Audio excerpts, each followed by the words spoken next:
the first to know. Nsem-Pii TV. Ghana Tertiary Education Commission. You can GTEC. Now, since the start of this administration, the NDC's administration, fake doctors, fake professors, GTEC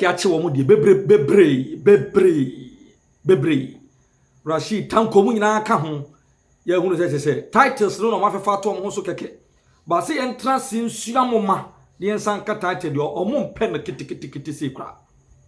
Deputy Health Minister Dr. Grace Ayensu Dankwa, GTEC, in collaboration with Utah State University in the United States, actually say chum, also a professor, say obwa. Now, member an audio dia chrew. A bra or call ministerial vetting. Minority leader Alexander Afenyomakin. Knowing very well, so on one year enormous research and son of a ba. A year vetting nasi. A busan sa question we say. Uji tum and a uji di say. Oh, ya professor. Mami can throw under oath. So ya professor. We actually the NDC Babontin bedidi Alexander Afenyomakin atem. So we need the wobisa. An idea. So after this story, Messiah boy repeat of that interaction during the vetting between the Honorable Alexander Afenyomakin and Yamami Grace Ayensu Dankwa. Now, one will say the National Democratic Congress. Now, according to GTEC, there is no academic record that shows that Dr. Grace Ayensu Dankwa holds the academic rank of a professor. To a question is saying, professor title, when you feel it so. So say, anyone. Now, in a letter addressed to the Chief of Staff, here were Julius Debra over the presidency. GTEC explained that it had earlier requested Dr. Ayensu Dankwa to provide documentary proof of a professorial appointment by the 11th of August 2025. Her legal team, led by David K. Ametefe, responded on the 8th of August, insisting that she was appointed an assistant professor of surgery by the University of Utah in the United States. They also argued that GTEC had no authority to demand such evidence since her appointment was made outside the jurisdiction of Ghana. However, GTEC said the documents submitted by the legal team of Dr. Grace Ayensu Dankwa revealed enormous inconsistencies.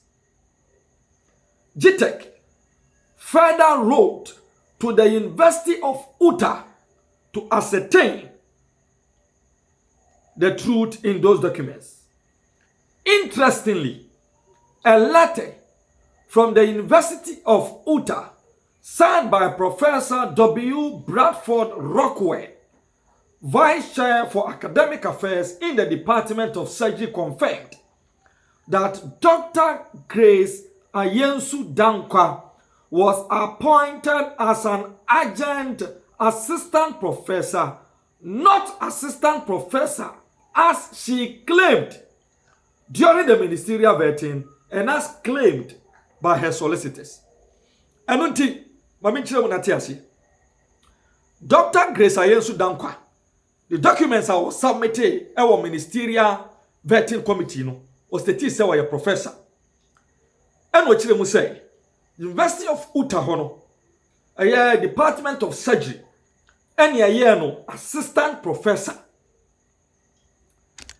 And a GTEC said, "Unfun in krata dear dance say University of Utah, Department of Surgery, and this are a body a diamond, and a true legal team or submitted documents.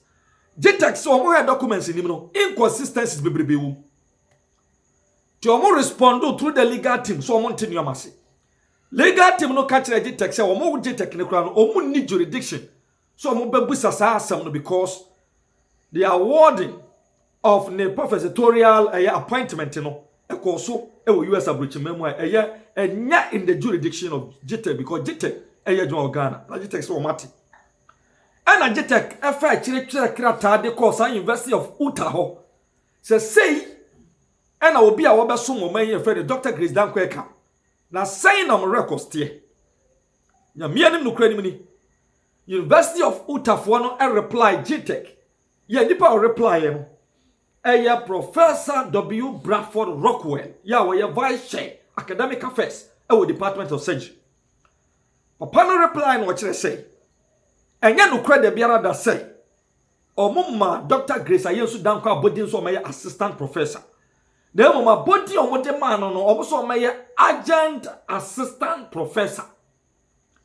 Enti assistant professor no a Dr. Grace Ayensu Danko eka ho asem wodi aka ne din ho no Utah State University, Department of Surgery, Vice Chair of the Academic Affairs, she is an adjunct assistant professor and not an assistant professor. Interestingly, during the vetting, Alexander Afenyoma Ken Honorable Ebusa sa question he say, say, you are an adjunct assistant professor, but not an assistant professor. Dr. Grace Ayensu Danko under oath. It didn't try the chile woman. And another daddy. Now, the GTEC stressed that the omission of the term adjunct was misleading. It expressed that the role of an adjunct assistant professor is a non-tenure track position which under Ghana's academic framework equates roughly to a part-time lecturer, not a senior lecturer, and certainly not a professor. Based on the above, the commission concludes that Dr. Grace Ayensu Danko lied to the good people of Ghana and does not hold the title of a professor in any capacity. GTEC has therefore called on her employers to ensure she stops presenting herself as a professor. It further warned that should she persist, the commission will initiate legal actions on the grounds of public deception. Public deception. The GTEC Chirimwa Adjunct assistant professor no oba GTEC mramu wo man yimu a ete said ya wo part-time lecturer unye senior lecturer mpo na oba professor enu nti animanimu ya Dr. Grace Ayensu Danko professor no odi aka the title no hono she doesn't have that capacity to be called a professor onyi free di so say wa anya sa ombema mra Edim. Very, very, very interesting story. Very, very interesting story. Tiyehe, the ebe free sanse mi maba. Me konma kobo the audio. You gave us a 14-page CV.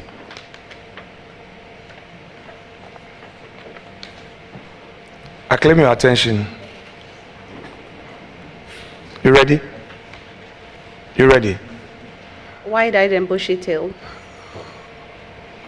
You give us a 14-page CV.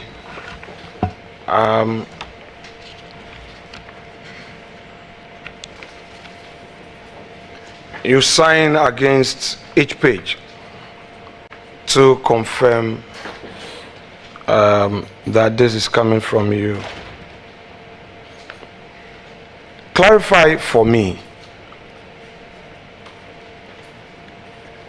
when people address you doctor, people also address you professor, share with us which of these titles match your rank. Thank you. Both do. I am a professor of surgery at the University of Utah in the United States. Thank you. Now,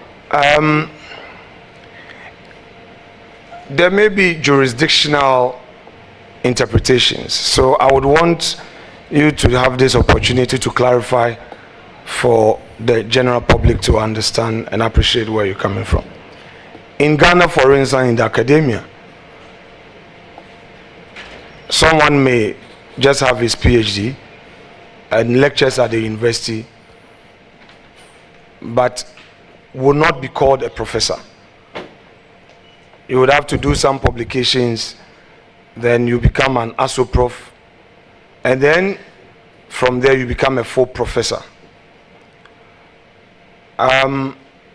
Share with us the jurisdiction where you earn the title professor. How does it come by? I have defended 2 theses. I have written so many publications, too numerous to count. And I have done a lot of research, too numerous to count. So if I may indulge you respectfully, where do you want me to start? So, just very simply, have you been conferred with that title, which is a postdoctoral title, professor? Do you have a document from a certified body confirming same to you? Same that you've been conferred with that, just as is done in the Ghanaian jurisdiction, or is different from where you're coming from, please?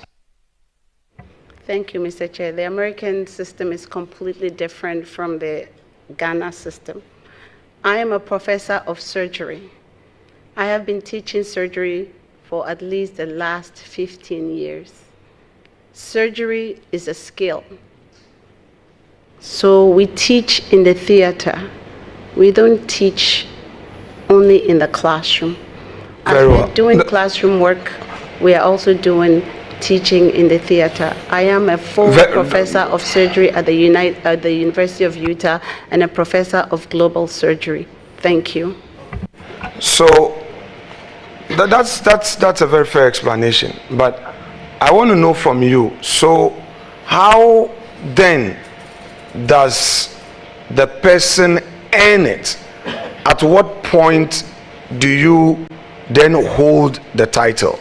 Yes, you lecture, yes, you do surgery, but at what point, once you get in there, do you automatically carry the title, or it has to be conferred in one way or the other by rank? That's the clarification I want you to provide, please. I am a professor of surgery at the University of Utah. I am a professor of global surgery per the American College of Surgeons and the American Board of Surgery. I have worked in teaching for the last 15 years. Thank you. So the American College of Surgery, in its role, has your name there as Professor Nsem-Pii, correct? American College of Surgeons has my name as a Professor Nsem-Pii. I am a board-certified surgeon, doubly boarded from the United States of America. Thank you. Very well. Now, may I know from you, in an earlier answer when dealing with a question from one of our colleagues, you said that you practice in Ghana, correct? That is correct. Now, clarify this for me. In Ghana, I know that when people are qualified from other jurisdictions and they come, they are required to do something. I don't know whether it's examination or some interview, it's some process of accreditation, and they then get recognized and allowed to practice medicine in Ghana. Share with us your own experience? Thank you, Mr. Chair. I am fully licensed in Ghana, not only as a surgeon, but also as a surgeon specialist. In 2014, I came to Ghana. Even though I was a professor of surgery in the United States, I came back to Ghana. I took a written exam for a whole day.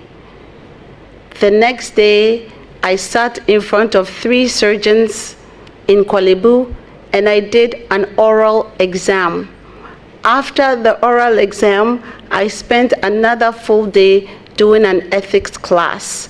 My license in Ghana is license number MDCRN7629. It was conferred on me on 27 January 2014. That is just a generalist. And I also have my specialist license, both of which were conferred on me on 27 January 2014. Currently, my dues are all paid, and I'm a full member of the Ghana Medical and Dental Council. Thank you. Correct. Now, in appearing before us, can you share with us whether you have paid your taxes or making arrangement to pay them? Please, I have a GRA clearance, so my taxes have been paid. Thank you. Which one?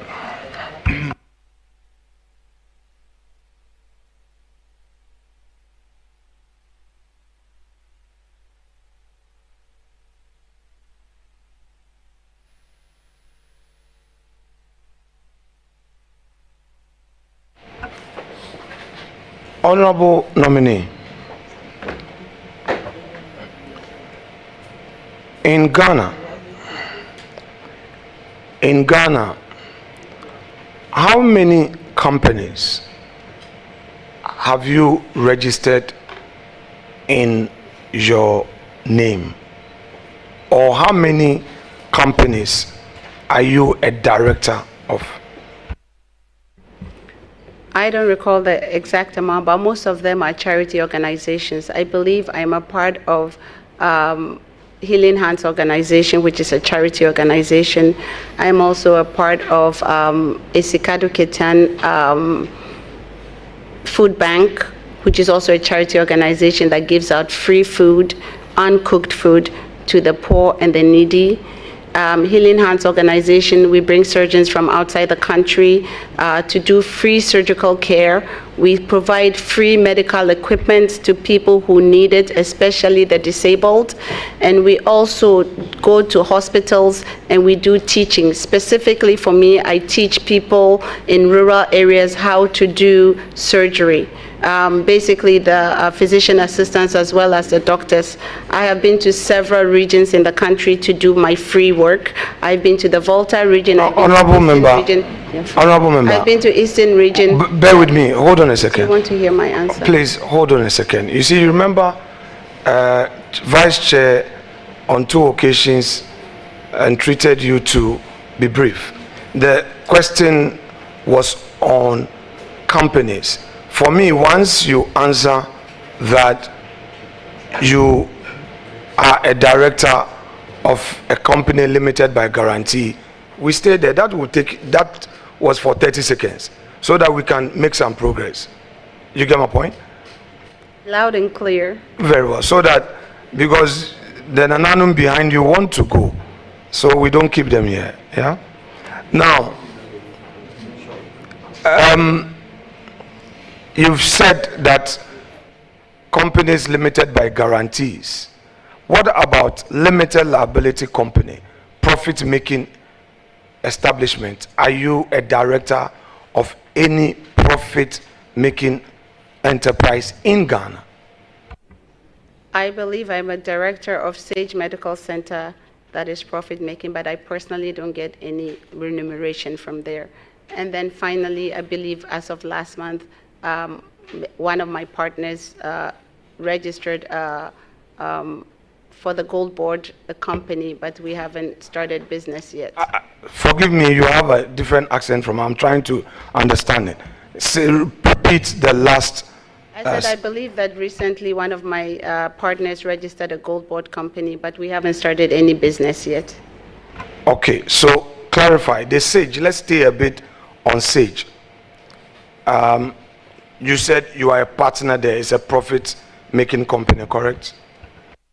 Correct. How long has it been in existence, please? Maybe since 2021 or 2022. And is that where you do the dialysis? That is correct. And is it your case that that company since 2021 has declared no profit? Thank you, Mr. Chair. I don't know the company's finances because I'm personally not making any money out of there, not even one peso. The reason why we set up a dialysis company was that we found the need that Ghanaians needed dialysis, and that was a niche that I wanted to fill for Ghanaians. So I personally did it. I mean, I'm doing it as a charity work. I have never gotten any remuneration from the company. Thank you. So, in other words, no taxes are paid on your behalf as a director, no director's fees, nothing. No. Very well. Now, Honorable nominee, please, I handed you a document. First of all, I relate to your background, and I will explain it this way. I was an art student going into BCom, and I was struggling, so I had to abandon it and go and do law, which was my passion. Would you say that getting into medicine was really your passion, considering your background in O-level and A-level? Yes, it is truly my passion. Now, the document that I've given you,